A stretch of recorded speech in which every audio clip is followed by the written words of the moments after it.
Hello friends, this is Prem Kumar here, author of Empty Cup, the book of Zen. Continuing with the Zen stories, we'll go to the next Zen story. That is, life is a mirror.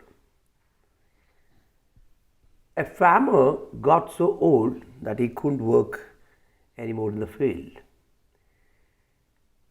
So he would spend the day just sitting on the porch. His son, still working in the farm, would look up from time to time and see his father sitting there. He's of no use anymore, the son thought to himself. He doesn't do anything. One day, the son got so frustrated by this and built a wooden coffin, dragged it over to the porch, and told his father to get in. Without saying anything, the father climbed inside. After closing the lid, the son dragged the coffin to the edge of the farm where there was a high cliff as he approached the drop. He heard a light tapping on the lid from inside the coffin. He opened it up. Still lying there peacefully, the father looked up at his son. I know you are going to throw me over the cliff, but why you are wasting this beautiful coffin? Keep it for yourself. Why don't you push me? You may need it. Your son may need it. Such a beautiful coffin you have built. But his son, save this good wooden coffin. The dying father is giving his final message with so much of love and kindness to this ungrateful son. Life is like an echo. You will get back the day whatever you give.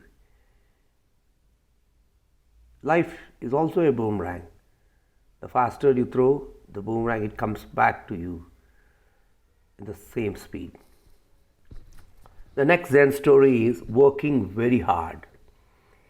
A martial arts student went to his teacher and said, I earnestly am devoted to studying your martial system. How long it will take to master it? The teacher replied, was casual, 10 years, impatiently. The student answered, but I want to master it as fast as I can. I will work very hard. I'll practice every day, 10 or more hours a day. If I have to, how long will it take then?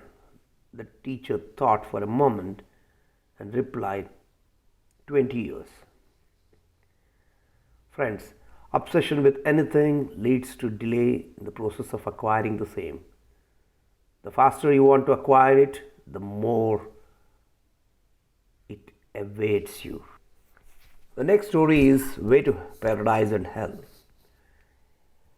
A soldier named Nobushage came to Zen Master Hakyun and asked, is there really a paradise and hell? Hakyun inquired, who are you? I am a samurai, the warrior replied. You a soldier? Said Hakyun.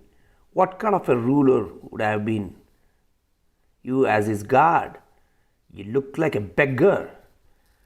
Nobushage became so angry that he began to draw his sword. Hakyun continued, so you have a sword. Your weapon is probably dull to cut off my head. Nobushige drew his sword. Hakyun remarked, here opens the gate of hell. At these words, the samurai, perceiving the master's discipline, put away his sword and bowed. Here open the gates of paradise, said Hakyun. The way to paradise and or health is here and now in our own day to day living. When we bring the wisdom to our life, we enter the paradise, otherwise, we'll enter the hell. Next Zen story is self belief. A group of frogs were traveling through the woods when two of them fell into a deep pit. All other frogs gathered around the pit. On seeing how deep the pit was, they told the two fallen frogs they were as good as dead. The two frogs ignored the comments and tried to jump out of the pit with all of their might. The other frogs at the top kept telling them to stop climbing as they were as good as dead. Finally, one of the frogs took heed of what the other frogs were saying and gave up. She fell down and died. The other frog continued to jump as hard as she could. Once again, the crowd of frogs held at her to stop the pain and just die. She began jumping even harder and finally made it out. When she got out, the other frog said, "Did you not hear us?" The frog explained to them that she was deaf. She thought they were encouraging her to jump out of the pit.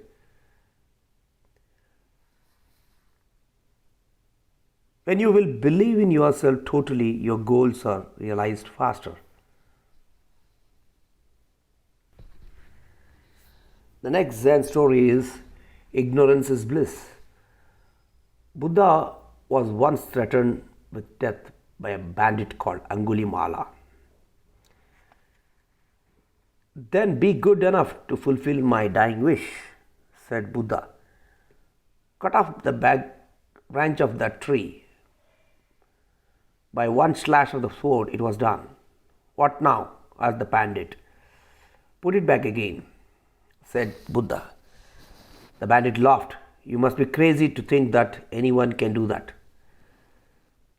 On the contrary, it is you who is crazy to think that you are mighty because you can wound and destroy.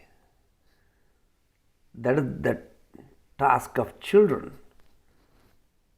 The mighty knows how to create and heal." Angulimala surrendered to Buddha. The message of Buddha is, for wicked people, ignorance is bliss. Friends, let us go through the last Zen story in the book, The Empty Cup. Self-improvement. Topic of mind studies was a lay self-improvement movement influenced by Zen. One day, a seeker of mind studies came to a Zen master, Sosan, to ask essential of Buddhism. The master said, "Buddhism is not a matter of using your discursive intelligence to govern your body. It is a matter of using moment of the immediate present purely, not wasting it, without thinking about past or future. This is why the ancient people first of all exhorted themselves to be careful of time. This means guarding the mind strictly, sweeping away all things, whether good or bad, and detaching from the ego." Furthermore, the Zen master continued, "For the reformation of mind, it is good to observe the principles of cause and effect. For example, if others hate us, we should not resent them. We should not criticize ourselves, thinking why people should hate us for no reason, assuming that there must be a causal factor in us, and even that there must be other as yet unknown causal factors in us. Maintaining that all things are effects of causes, we should not make judgment based on subjective ideas.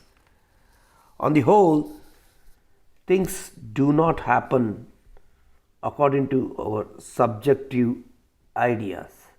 They happen in accord with the laws of nature. If you maintain awareness of this your mind will become very clear. Be aware of the moment. You will have clarity in life. Friends, every Zen story can change our life. Practice Zen. Practice here and now. Practice meditation. All the best. Thank you.